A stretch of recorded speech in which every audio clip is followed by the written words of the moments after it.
Good afternoon, friends, family, loved ones, enemies, contributors, distractors. This is Kevin Lewis on the Blueprint. And this week's show is called Understanding MLK. To be King, Understanding MLK. And the reason I wanted to discuss this, it was some things that happened back in January. Of course, I didn't have the show because of Ramadan, and it was something that I really wanted to discuss at that time. Of course, January was the time that we had the march here in San Antonio, the biggest march in the country. And during that time, they have Martin Luther King festivities going on. And around that time, I was invited to be on a panel discussion after a play that was at the Carver. And this is what sparked me or provoked me to look closely into Dr. King's life. And it was one particular incident or event that the play was about, and I'm going to get into that. But the thing is, what I come to realize is that we don't show Dr. King the respect that he deserves. And it's something called a king's ransom. And a king ransom is like a large amount of money. You know, you could gain a king's ransom by doing this. And that's what that actually means, a king's ransom. And I believe that there's a king's ransom that a lot of people are seeking to give to someone. Or say like a credit that they want to give to someone when we talk about Dr. King and how he started to change.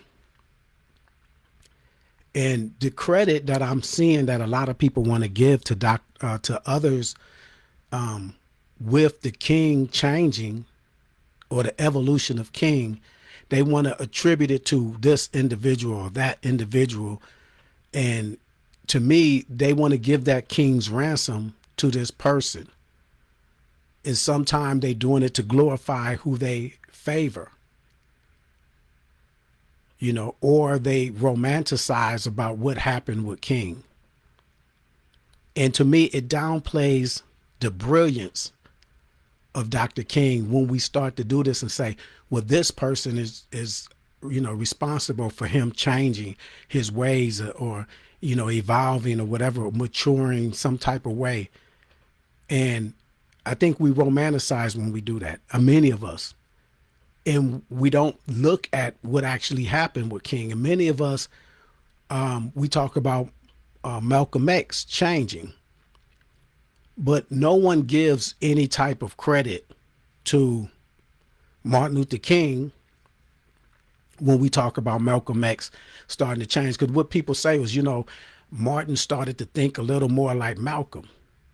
And they'll say, no one really says, well, you know, Malcolm started to think a little bit like Martin. You know, we don't want to give King credit for Malcolm's change because and what happens, I think we look at what happened with with Malcolm, and we know why he changed. And this is something that I was guilty of within myself. I felt like I looked into Malcolm's journey and his metamorphosis into something, or his evolving into something different than where he was at. And sometimes that's just natural growth. You experience more, you realize more, you change. If you don't do that, then you are being stagnant. And I think with Malcolm, he went out and ventured out into the world outside of the boundaries that he was in, within the nation, in the teachings of the nation. And he evolved from Malcolm Little to something into the nation, and he continued to grow. And I think that was a natural occurrence for Malcolm to do this.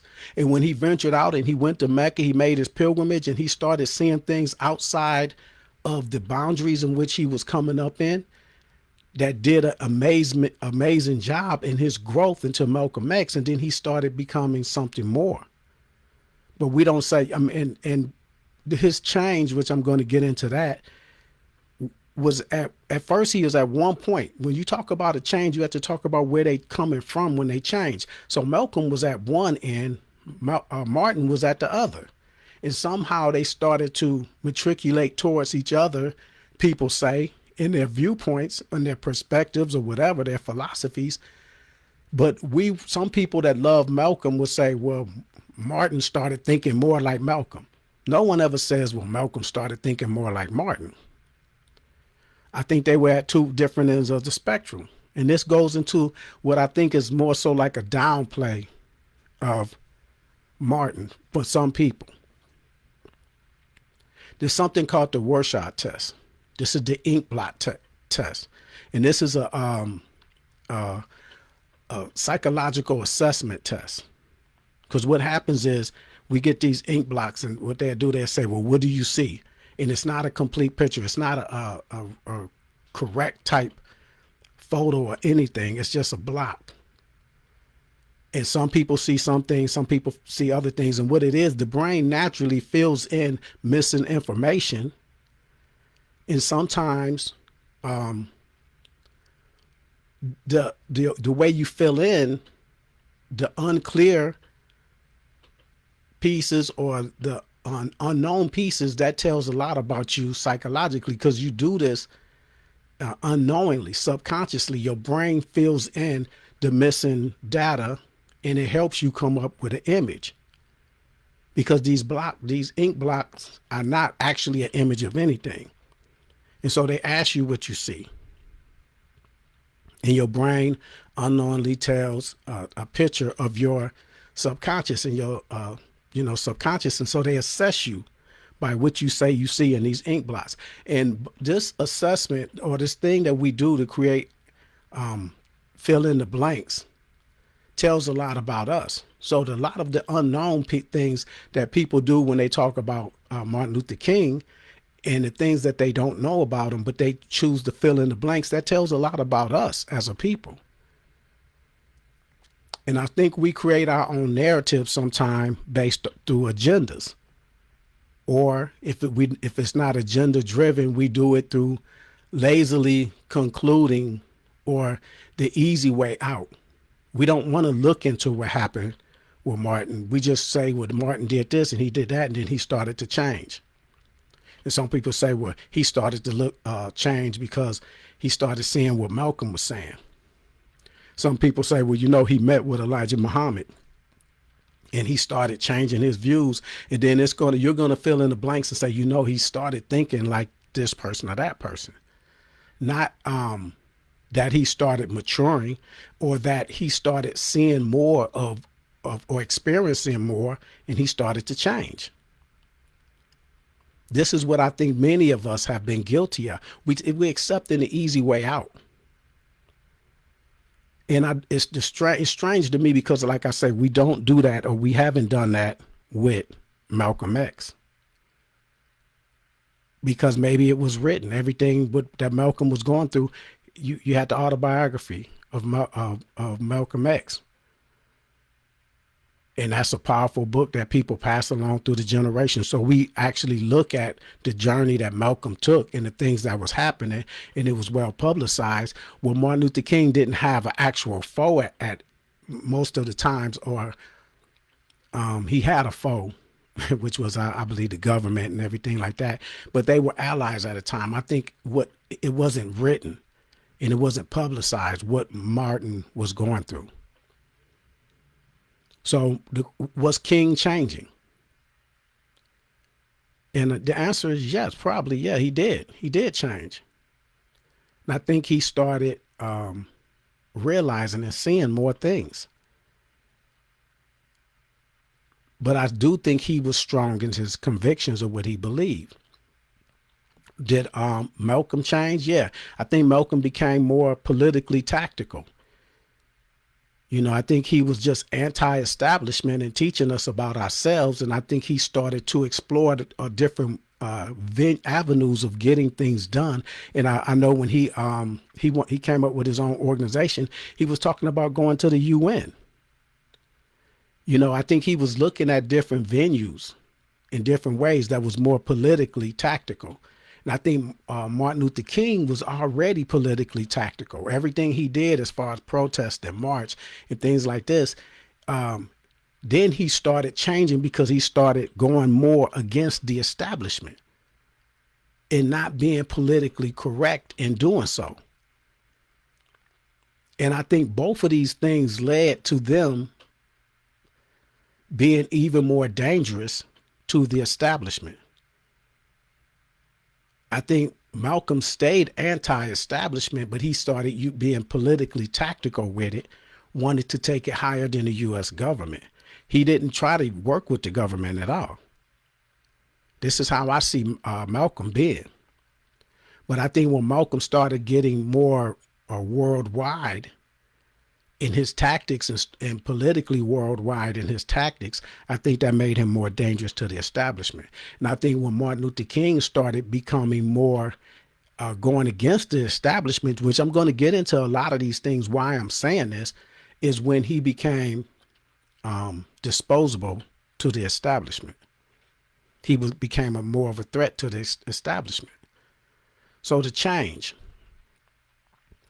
There was a change that happened within myself, and this is what I'm submitting to most of us. We have to change the way we view King.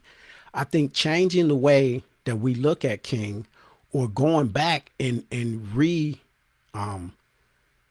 entertaining, and rediscovering King, will go a long way as to helping us in the journeys that we want to partake into solving many of our problems. Those that want to take a journey into solving our problems. A lot of times we just look back and we say King, we say X, we say Elijah Muhammad or Garvey or whatever, and we don't actually study those individuals. We take what somebody has already given us about these individuals, and I think if we actually look into intricate details of what happened to them, what they were able to accomplish, and what they were stunted by, I think it'll go a long way into helping us as a people. So today I want to talk about studying King, something I had to do. And the change actually happened with the invitation to be on a panel the weekend of the Martin Luther King Day March. It was the Sunday before the Monday March. And a sister wrote a play about the meeting between Martin Luther King and Elijah Muhammad. It was like a 40 to 50 minute meeting that happened that I really wasn't aware of. Someone told me, yeah, man, you the one that told me this a long time ago. I'm like, man, I don't even remember that. I didn't pay attention or whatever. Maybe I did know, but I didn't feel like I was aware of this meeting. So I was asked by the sister to be on a panel after the play, and the people would be answering questions. It was probably 8 of us on a panel.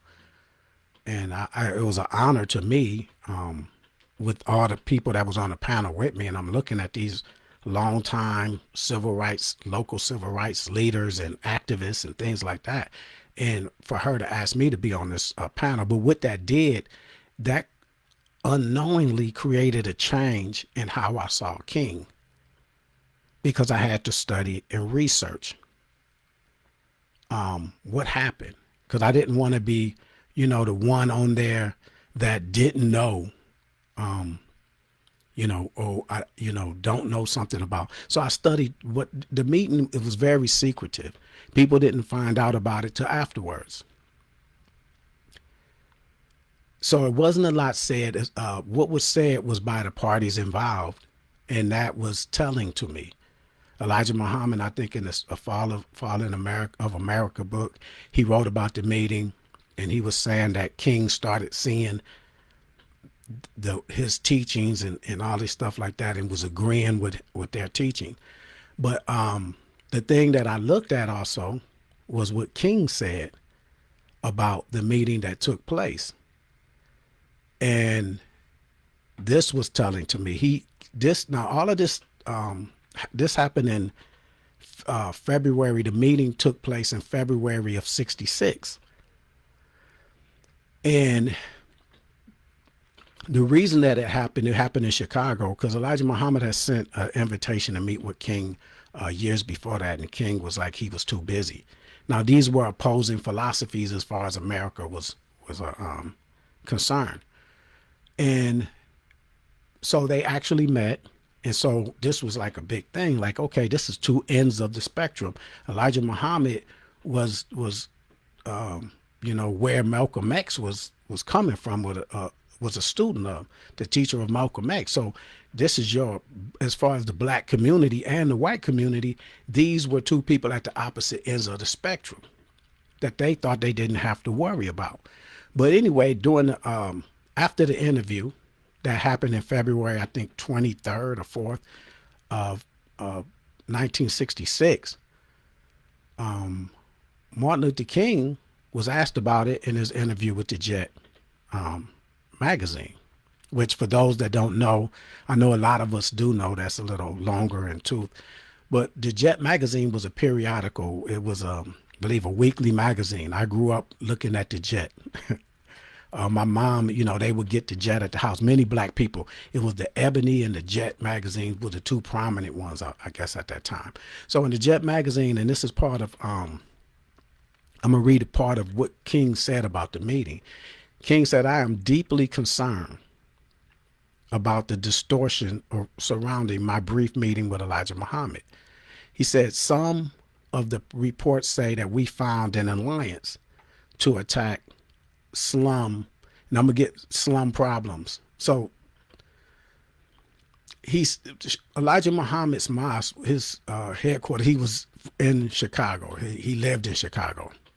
Martin Luther King, in his organization, which is the SCLC, the Southern Christian Leadership Conference, they stayed mainly in the South. So they ventured up to Chicago, where they saw was what they felt was a housing discrimination was going on. It was in the North, and most of the North and the Northeast, segregation was prominent. It wasn't prominent in the South too, but what was happening up north, what was supposed to be more progressive, it was very segregated. Because in the South, it's more so like blacks, whites, and maybe brown, and you may have in a speckle of yellow in there, and they always going to have their own community or their own section that they huddle together in. But when Martin and his organization, they ventured up north. Martin Luther King only basically operated in the South. So this particular, in 66, he went up north and he tried to tackle the housing issue in Chicago. And basically he bit off more than he could chew. But before he started doing that, he said, okay, this is the perfect time for me to accept this invitation. He met with Elijah Muhammad in February of 66. They had a 50-minute meeting, and this is what he's saying. He said that many people, he said it discourages him how people say that they came up with some type of alliance to attack the slum issue problems in Chicago. And he said this is not true. There was no attempt on my part to develop an alliance with Mr. Muhammad. He said an alliance with Mr. Muhammad was impossible because of their diametrically opposed philosophies. He said, "I have no illusion about converting the Muslims to my way of thinking, and they believe that all white people are devils. And I say that this is not true." So this is how King assessed their meeting. It was, a meeting we had, but it was no like coming to terms with each other, and some kind of alliance was formed. Well, Elijah Muhammad was saying differently in his book that he wrote about the meeting. Now, what brought me further into investigating King after this meeting, me being on the panel, I watched a documentary that I had actually saw a couple of years before. It was called King in the Wilderness. And it was interesting to me back then, but I was focusing on certain aspects of it. And then I rewatched it. I said, I had this video that I saved. I recorded it. and so I could watch it whenever I want. And then I came back and I watched it again. And interestingly enough, it was 66 through 68. The year that King was assassinated was 68. 66, they were in Chicago. They were talking about this. They didn't talk about the Elijah Muhammad meeting, but they were talking about the whole housing protest, because what he did, he brought his group up there and they did a protest. And actually, he basically was devastated because he was not able to get the results that he felt that he was up there for. That he said they, and many of his people that was around him said that this took a toll on him because he bit off more than he could chew. He didn't realize how segregated and entrenched and how racially divided the North was. And I know in the documentary he said something about, he said like Mississippi, Alabama, he say you'll find a few thousand, maybe 900 to 1,000 white people that have come out while we protest, and they'll come out and oppose them. He said in Chicago it's like 10,000 people, and it's concentrated. They were throwing like things. They were throwing baseball bats. They were trying to get to them. The police was trying to stop these people, all because they wanted equal housing, and they thought that they had to do a protest. So what they were doing, they were going to all of these like sellers, home sellers and things like this, realtors. They would go to their establishments and ask for applications to get a home in that area, and it may be in the Irish side of town. And this is the difference, like I was saying, in the North and South. Me coming up in the North, the segregation is not black and white per se. It's Irish. The Italians have their own neighborhood. They don't want the Irish really in there, but I mean, they're not going to oppose them as much as they're going to oppose us. It's Irish, Polish, all of them have their own. It's all segregated amongst them, let alone us and the Puerto Ricans or whatnot. So he was meeting opposition through all of them all at once, and they were coming down. So he ended up going against Mayor Daley, the mayor of Chicago, and Daley called Lyndon B. Johnson the president. And they got a recorded phone conversation between the two. And with Lyndon B. Johnson and Dr. King felt like Lyndon B. Johnson was an ally for him because he was getting civil rights acts passed through Lyndon B. Johnson. After JFK was assassinated, Lyndon B. Johnson became the president, and King formed a bond with him. And they got the Civil Rights Act passed. They got the Voting Rights Act passed. So King, he's on the road. He's getting things done. He's making changes for black people. They had already did the bus boycotts, and, he spearheaded that. And, that kind of ended in his favor. But this particular thing didn't. So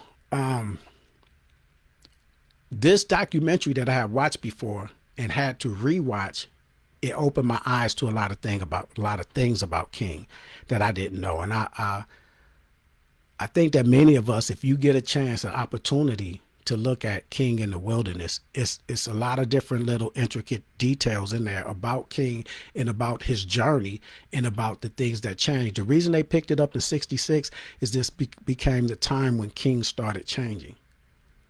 Right after he met with Elijah Muhammad, he had his same philosophies and his same perspective, and he was trying to do the exact same things that he was doing before this. It's just he had ventured into new territory. So the change is within itself. I was witnessing, and it made a change within myself because I always intensely studied Malcolm X's journey and his change throughout time. And I always said that was something I respected about him because he put himself on the forefront, speaking a certain way, and then he started to change, and he even went against what he was saying earlier. And it takes a lot. I always say it takes a lot for a man to say that he was wrong on a worldwide platform, especially if he was worldwide for the things he was saying when he felt he was wrong. But I never looked at King's journey like that. And I don't think many of us do. From what I was hearing people say about King. And what I still hear people say about King, even some of our leaders, they say things about King like they simplify a very complex person that Dr. King was. We always hear he was smart, he was brilliant, he finished high school early, he finished college early, and all these things like this. But we don't talk about the things that he actually knew and did. And in this documentary, they talked to Andrew Young. They talked to Clarence Jones, his personal lawyer. They talked to Reverend Jesse Jackson, all of them like up under King. They talked to Harry Belafonte, who was very close to King. They talked to Coretta about everything that was happening in King's life at that time. They even go back into King's past. How did he become this civil rights leader and fight for, you know, rights like that, human rights? One thing that they talked about was King's first love was a white girl. I didn't know that. And I believe he met her in college or whatnot, but he wanted to basically marry this white girl. His dad, the Reverend Martin Luther King Sr., was opposed to it, vehemently opposed to it. And other people around him was vehemently opposed to him doing this. He was a young pastor at that time. He co-pastored at the church that him and his dad had. They had two different styles, and this was what made it work. His dad was very old school and traditional. King was this new, he brought a lot of philosophy and things because he had went out, ventured in his mind through college. He was very school oriented, and he explored Socrates and all these different philosophers.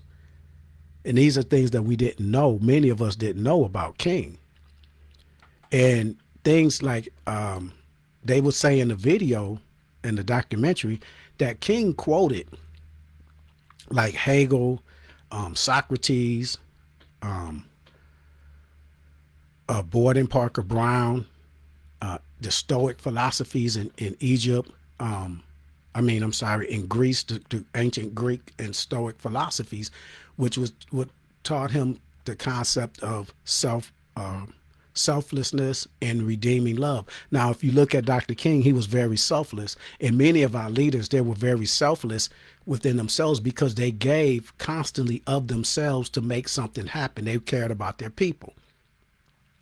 And if you talk about Hegel, one of King's favorite, like they'll say he would always quote somebody and say like blah blah blah. This person said this, and a lot of them, Andrew Young and Jesse Jackson, and some of them, Harry Belafonte, they're like, man, who was that? We don't even know because they didn't have the education that King had. And Hegel was about antithesis and thesis and synthesis, and supported King's growth as far as to emerge a struggle with opposing sides. Like when you have someone that opposes you, it teaches you through synthesis how to oppose them and what to do when you have an adversary. So King took all of this into his movement. When he was talking about when he was in Birmingham jail, he was talking about Socrates and the Gaphide philosophy that Socrates had, and it's justified creating tension to challenge the status quo. That means whatever's happening in society, this philosophy is how it's okay for you to create a tension with something that you feel is not right, that everybody else is accepted. This is him thinking about Socrates and all these things like this. And the reason I'm bringing all of this up, and they brought this up in the documentary, because the play that I looked at, and like I said, the sister did an excellent job. My brother, Terrence 3X, he played Elijah Muhammad, and he sounded exactly like Elijah Muhammad. I was like, this was blowing me away. So the only thing that I take away from the play that I said was not according to what I thought, is the way they downplayed King's intelligence in the interaction. They played him out to be, wow, like that, like taken away and blown away by Elijah Muhammad's talking and speaking about certain things, and befuddled like by these little quotes that Elijah Muhammad would give. And I thought that was demeaning to Martin's intelligence, because if Martin was as widely learned as a lot of people like to say, with different philosophies. I mean, with Gandhi and all these things like this, he studied these people so much that he could quote them off the top of his head. They were embedded in him. He wasn't just some, hey, I'm a civil rights person and I think we just need rights. He had a background that substantiated his convictions in everything that he wanted to do, in the way in which he wanted to maneuver. He was looking at, French Revolution. He was looking at things that was on a worldwide perspective. So him meeting with somebody that has one type of perspective on how he see white people, or whatever it is, that wasn't going to appeal to King like that. He already heard Elijah Muhammad's teaching through Malcolm X. He was aware of all of that. So he wasn't going to have a meeting and just be flabbergasted and taken aback by, something, these little sayings or quotes that Elijah Muhammad had. I'm quite sure that King was very aware of who his opposition was as far as the movement. And I'm quite sure he knew who his opposition was as far as the government at that time. He knew that prejudice, racism, and bigotry and all these things that he was trying to fight. He knew, and he didn't change. I'm saying afterwards, doing this documentary, and it shows that he didn't change. But what started changing in him? What started to change? Now, something happened later on in '66. Like they took a defeat. The city of Chicago came up with this thing for him, his organization to sign, and it really wasn't a win. People say that you didn't sign up, you didn't get anything out of this truce and this signing of a contract. And King was devastated as far as everyone else was concerned. He knew that he took a loss. It troubled him that he failed the people of Chicago. Then during that time also, it was a James Meredith was shot in his march. Now, James Meredith was the one that was one of the founding civil rights type leaders in Mississippi, I believe. I think the University of Mississippi or something like that, Mississippi State. I think he integrated. He was the first black person there. So what Meredith did, he kept working, and he did a march. And he was marching for black people to vote, and he was showing us nothing to be scared of. So it was like only like three. He didn't have like a large group of people supporting him.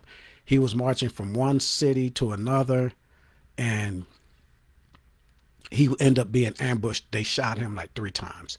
The news came back that Meredith was shot on this protesting march because blacks in the South wasn't able to vote. So King stopped his movement in Chicago, and he came down to support this movement that Meredith was doing. Also at that meeting was the SNCC, an important person in the SNCC movement. The SNCC is the Student Nonviolent Coordinating Committee. This was pre Black Panther Party. SNCC was like with a lot of the college students, and that young person that was that came down also to help Meredith in his march was Stokely Carmichael. And another person that was with him belonging to SNCC was Cleveland Sellers. So what Dr. King experienced in this SNCC with this interaction with SNCC, they were marching side by side. This was a new movement, the young people's movement at that time. Black Power. Stokely had a speech. The fire, the flames coming from the youth that people were accepting, like the youth was accepting this Black Power movement. They was hearing this, and Stokely and them was fed up. King was coming in peace. He always came in peace. He would talking about politically tactical ways that we as a people can try to stop or hinder anything that was happening. So King was was in the same march with somebody that was opposing him. It's as if Malcolm X was in the same meeting, same march, protesting. Even though that wasn't what the nation. The nation was not going to protest like that. But I'm saying someone with that type of fire was protesting with side by side with him in a different manner. He was talking about black power. So if you ever go look at it, you could go look on YouTube, Stokely Carmichael and Martin Luther King in the same march, and you had a white person in between them with a microphone, and they were asking Dr. King, or they was asking Stokely Carmichael face to face, what do you think? Stokely Carmichael was black power, and he was describing what black power is. We tired of this, and he had that fiery type Malcolm X, young Malcolm X speech. You know, black people are tired of this. We tired of turning the other cheek. We need power. We need power right now type conversation with the guy. Then he'll turn to his right and ask Dr. King, how you feel about that? And Dr. King said that I'm not with black power. I don't, you know, it denotes having power over other people, you know, and white people. And, you know, I got a lot of white people in my, in my movement. So him coming from this meeting with Elijah Muhammad, that didn't change him dealing with white people or seeing white people a certain way. So when we try to say, like I said in the beginning, sometimes I think we romanticize or we glorify to our favorites to give them the king's ransom of saying they changed Martin Luther King. And I don't agree with that at all. And we all are entitled to our own opinion. But I'm saying after my research, and I spoke to a brother at the panel, and I asked him, I said, what do you think about that narrative? And he was like, I think it's true. And I say, have you seen? I'm like, really? You know, and I start talking to the brothers there, and I'm like, a friend of mine there, and he was like, I said, man, check this out. I said, I don't believe that narrative. And I think this is a narrative that many of us start to throw around. Well, he listened to Malcolm. Like, he already knew what Malcolm was saying. He heard that for years. But anyway, so him and Stokely with this SNCC movement and what he was seeing, it was another incident shortly after this. It was an incident in LA, and King went to LA, and he was trying to talk to the kid. There was somebody got killed by the cops. It was, you know, brothers got killed by police, and the black people they were on the verge of rioting. 66, around this time, you know, Detroit, everything was erupting around the United States. Police brutality, you know, people protesting the Vietnam War. Now keep in mind the Vietnam War was going on. So all of these things was happening, and King wasn't speaking out on the war. He once, before this, he said something to a group. He was in a conference when he was talking about civil rights, and he said something about the war, and they basically told him, you're a civil rights leader, you need to stick to that. Like, this is above you. This is politics. Global politics. This is out of your realm. And King kind of took aback to that. So he never really would speak up about the war, even though that was the young people's movement now. People that was being drafted to go to war, and they saw, you know, why is all these people of color being drafted in a place that all this segregation exists? We all of a sudden, it's okay for us to be in your military, but it's not okay for us to eat at your establishment or move on your side of town or whatever. It was a lot of fire coming from the young people. And King was saying this because when he went to speak in LA, people, when he would say things, it was like it used to move people. He was saying things and people that they was like starting to talk in the middle of his speech, like, man, I ain't trying to hear that. How's that going to bring that brother? You know, they were saying how that's going to bring that brothers back. We tired of this happening. And King starts seeing that he was not connecting with the youth. And so in this documentary also, he met with Stokely Carmichael. He invited Stokely Carmichael and Cleveland Sellers to his house for dinner. And they sat there for 3 hours, and he wanted to know, what is this black power thing about? You know, he didn't know. This was something that blindsided him.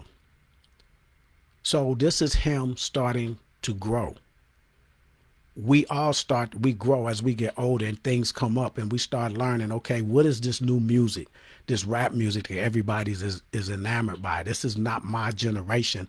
And then, you know, we'll hear something about it and be like, okay, after a while, you know, I understand it comes into the house and it's part of what your kids is listening to.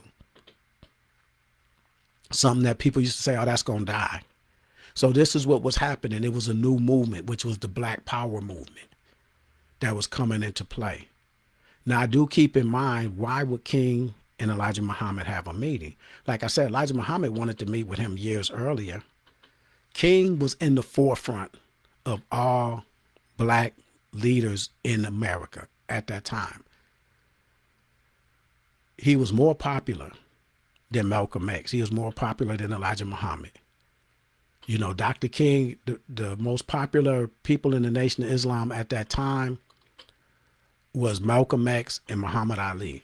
Dr. King was more popular than both of them.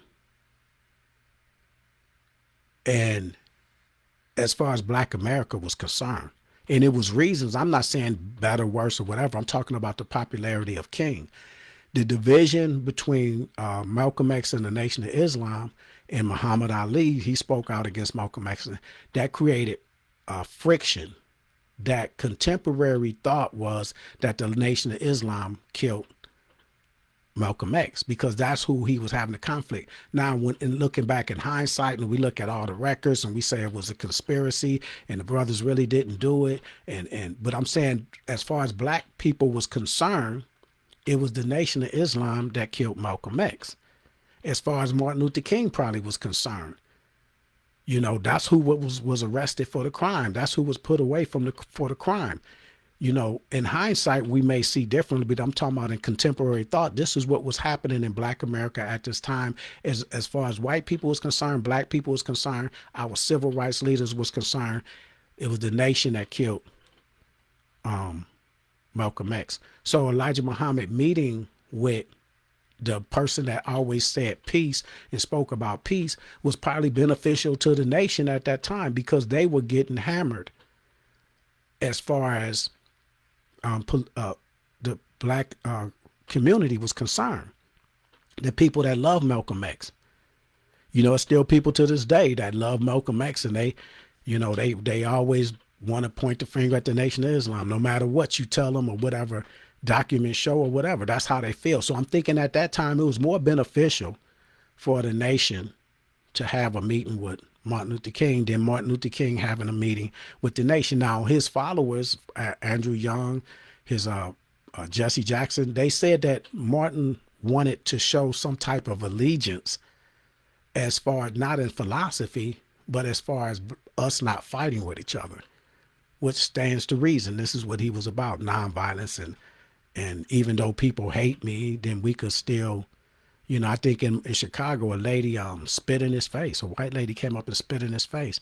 And he told her, he said, you're much too lovely of a lady to do something so ugly. So the next day she came back, I guess it hit her, and she apologized to him. The same lady came in his face. They thought maybe she was going to spit in his face again. And she said, I'm sorry.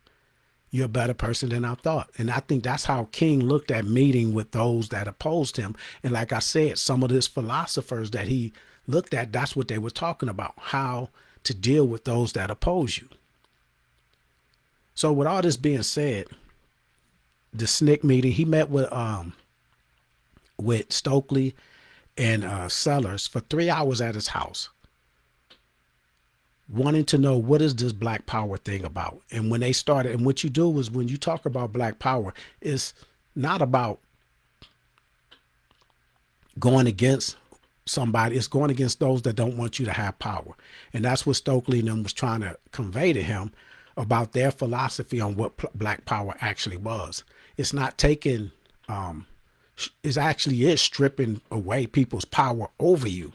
Not taking away their power to live their life and do what they want to do, but saying that I'm taking away your power over me because I have no power to do the same thing. So I want my power. And that's basically they breaking it down what Black Power means.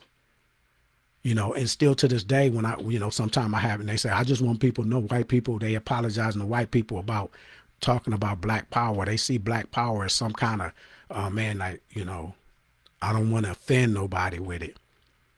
And it's basically empowering yourself, being able to manifest your own destiny, being able to educate your kids without an oppression, happening. So anyway, after this meeting, he started learning about the young people and what the new fire was. His dad, senior, Martin Luther King Sr., saw a new movement with his son. You know, this is generation thing. It's always going to be a new fire with the new generation. King was falling out of control with the next generation coming up. They were being fed up with what was happening. Also at this meeting, Stokely and them, Sellers said in this documentary, he was one of the ones on this documentary. I don't know if Stokely had died, Kwame Ture had died at that time when they was doing the documentary. But they talked to Sellers about the meeting. And he said that they charged him. They say, you always talk about all this nonviolence. And America is the biggest violent country in this world, always attacking and opposing other countries and trying to oppress other countries. So when are you going to speak out against America? So a thing changed. It's like, you know, you're being a hypocrite. So King started talking out or speaking out against the war.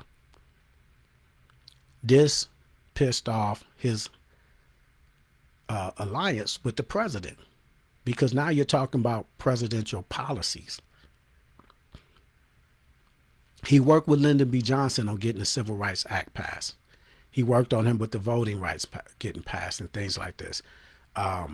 You know, trying to break down segregation laws and all these things like this. Even though they were already in place, it's like, look, they're not being realized and we need to do something about it. So when he started opposing the war, you're opposing the president. So him and Lyndon B. Johnson fell off.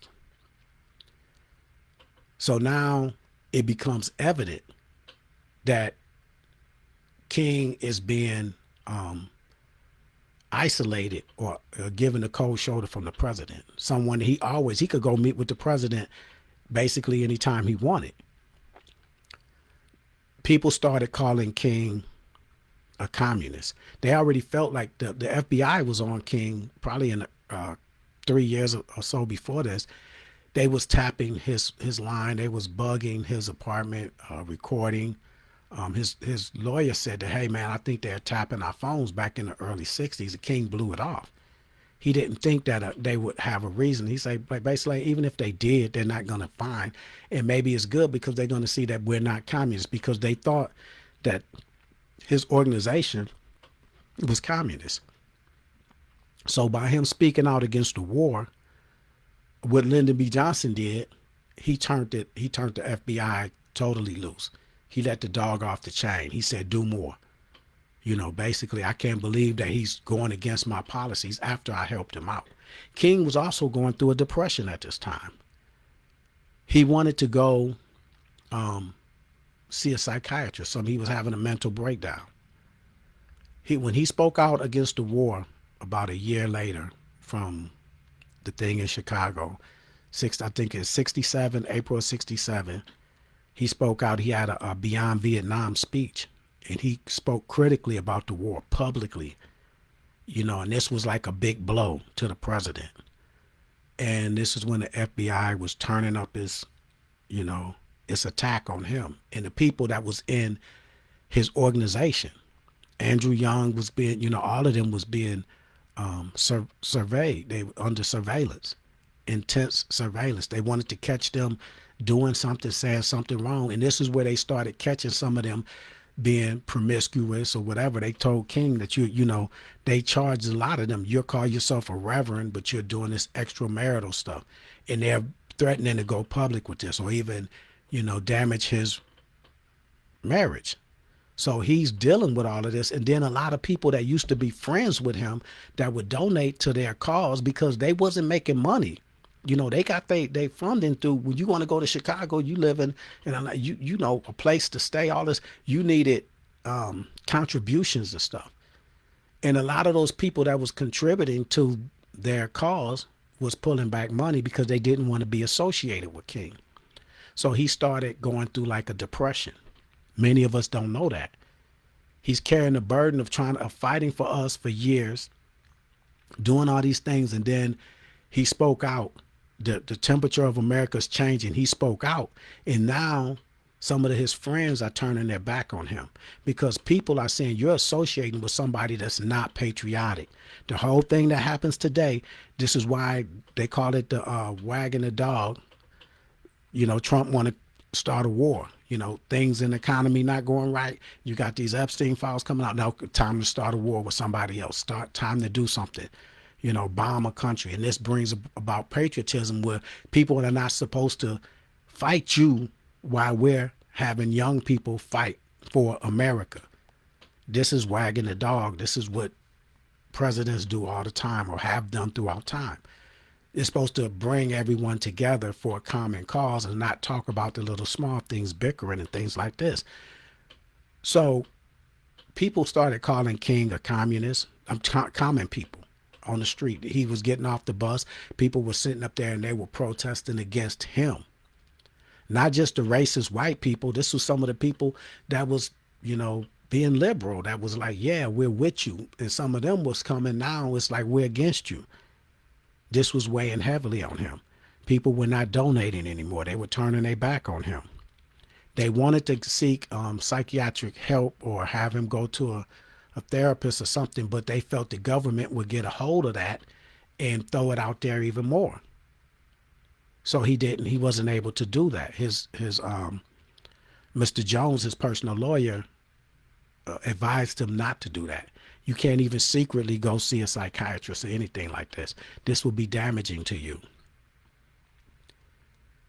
Now, with all these things happening, him losing the younger generation of black people, white people turning on him that was his allies, the FBI having all this stuff with the tapes and all these things about his marriage, all these things are starting to come into effect. The disrespect that I see that King has gone through. During the panel discussion, we had a gentleman stand up and they was asking the people in the crowd to ask questions. And this is something I've heard before. And he said, I got a friend of mine. He's asking me to ask y'all these questions or this question. Did we go wrong in following Dr. King? And this is, to me, a disrespect. Because for one, I don't think black people followed King. I think it was a group of us that followed King. Some people followed Elijah Muhammad and Malcolm X, and some people, felt the way they felt and did what they did. It wasn't necessarily that everybody black was behind Dr. King. I think they endeared with Dr. King, and they felt appreciated for everything that he was doing.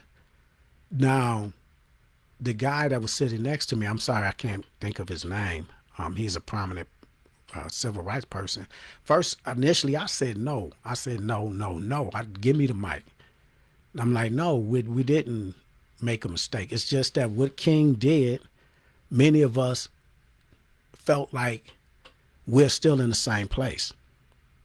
That's what they say. We're still in the same. We're not in the same place. But if you look at that, then I guess following Garvey was a mistake. Following Du Bois was a mistake. Following Douglas would have been a mistake. Following the people in the Black Panther Party would have been a mistake, or whoever people think we followed. Because no matter what, they're fighting the same beast, and we're ending up in a bad particular. We're not in the same place. So the question arose with the guy next to me. He said, do you enjoy having civil rights? Or do you like to be, you like segregation? The Civil Rights Act, King played a big part in getting the Civil Rights Act passed. Do you feel that was wrong? He said many of us appreciate talking about going out and voting. So if you felt that our Voting Rights Act was wrong, then you could say we did something wrong by following King, because he got those Voting Rights Acts passed with President Johnson, Lyndon B. Johnson, before his assassination. No other civil rights leader was getting those type of things done. And I'm gonna say in the history of the movement, save for maybe Douglas. Douglas probably got some things done. But as far as, Elijah Muhammad didn't get us no voting rights or no segregated rights, and he probably wasn't concerned with that type of stuff. But I'm saying, if that's what you enjoy in this country, then you could thank Dr. King for those type of things. The voting rights and the civil rights, and not having to sit on the back of the bus because he played a part in the bus boycotts, having segregated movie theaters, and you not having to go into the side door. And if you enjoy all that type of stuff, dining facilities not being segregated, you could go into any restaurant and go sit where you want to sit, and you don't have to have a Negro part and all, whatever you want to call it these days, a black section. You know, your housing, if you can afford the houses in that neighborhood, then you pretty much can move where you want to move. If those things are wrong, then you could say, yeah, we followed the wrong person. But you can't enjoy these type of amenities and then talk about being wrong and the person that helped us get that played a major part in us getting that. And to me, that's a disrespect to King, and that's a mindset of disrespect. Like, we went the wrong way, because you're looking at where we're at. No one else picked up the baton or did what they need to be doing or what they should have been doing and what we need to do today, because they assassinated him. And then who picked up the fight that he was fighting? They assassinated X. Who picked up the baton, or who picked up the fight?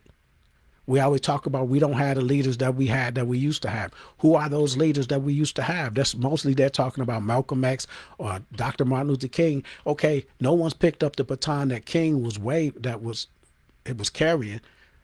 And if someone picked up the one that Malcolm X was carrying, then look, we're still in an unfavorable position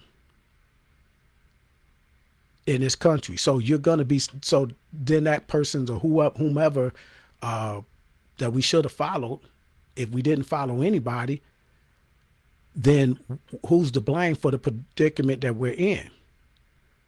After that, we had people come through. We had organizations, Black Panther Party organization all over America. We're still in this predicament. Was their philosophies wrong? Black Power philosophy wrong? Was wanting civil rights philosophy wrong? Was wanting Black Power, period, with us, dealing with us, is that wrong? Then what's stopping us from picking up that and carrying forth? But what I do want to say is we can't disrespect those that made major contributions in our fight and forget about how it was before they were fighting. Who else was trying to take up that fight besides them? And how it changed our lives, even though that was generations ago. And because no one is willing to take that fight, to be selfless like that, and, some of the leaders that we have had, they did, but we're not following them either. So to me, if you're not following someone or trying to do something, then who are you to question those that have done something? And this is what I wanted to submit to us. If y'all get an opportunity, check out King in the Wilderness. You're going to have a newfound respect for what Dr. King was going through when he had a family at home. He had kids at home.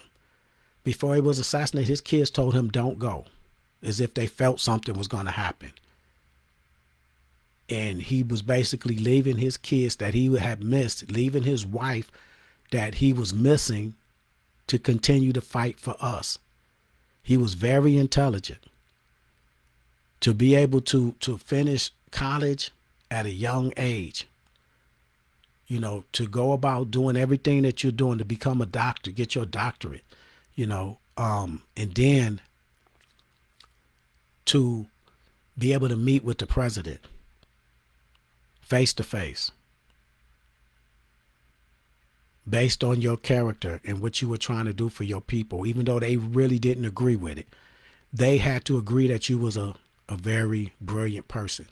We have to look at Dr. King again, go back. And to me, if we do that, if we go back and we look at what Dr. King has done, it'll change us as a people and how we view him. And we could go about looking at the things that we're going through now and asking ourselves these type of questions. What is it that I could do? What is it that he did? How can we do things to keep that alive and to move instead of just showing up at a park or marching? And really, all of these 10,000 people that show up to the march, 8,000, whatever it was last time, why can't we do something collectively to change things and make a change in this country? And I think that's what's plaguing us now. Some of the answers that we could get, or we can have for the questions that we're being asked and we can't answer as a people. I think some of that to go back. And I'm saying not just Dr. King. Look at some of our leaders, study what they were doing, what they were talking about. Many people don't know. They just hear Marcus Garvey and they have no idea the things that he was talking about and how he was talking about. And I could tell by a lot of the young people. And it's sad because some of the older people was like that too, where they're out there, the books on them, the knowledge and the history on them. If we're not really waiting on someone else to teach us our history, if we go out and learn a lot of the things that we should be learning with our heroes, I think it'll put a change in us. I appreciate everyone that showed up. Hopefully I'll have a better show for y'all next week. Peace. Kevin Lewis on the Blueprint.